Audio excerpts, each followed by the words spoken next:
The World Bank says Uganda's economy grew by 6.8% this year, driven by agriculture, manufacturing, and strong exports. Inflation remains stable at 3.5%, but tax revenues remain weak at just 13.9% of GDP, one of the lowest in the region.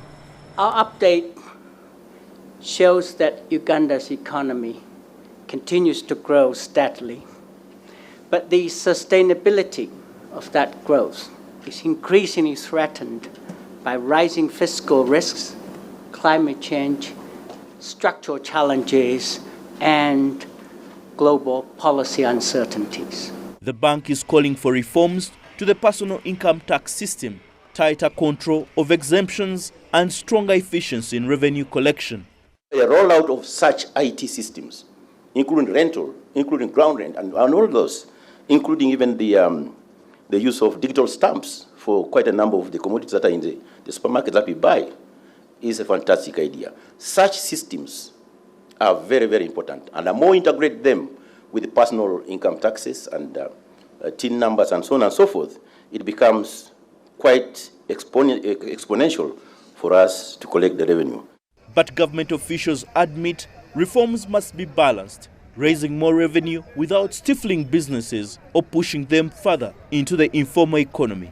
The informal economy refers to businesses and workers who operate outside the tax system, from street vendors to small traders, making them harder to track and tax. Here in Kampala, the focus is on how the government can expand the tax net while protecting jobs and businesses that drive everyday life. Tax experts warn that many firms remain informal by choice, avoiding the costs of registration and compliance. Most of us tend to think that being informal is an accident, which befell us. For a businessman out there, it's a strategic what? Option. And becoming formal has costs. So why should I incur those costs in formalizing so that you can tax me? So we should have policies which are aware of that. The World Bank says Uganda must expand its tax base to create space for greater investment in social sectors.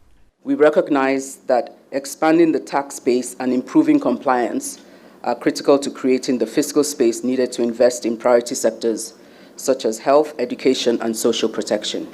With oil production expected in 2027, Uganda could see double-digit growth. But the World Bank says reforms are needed to make that future sustainable.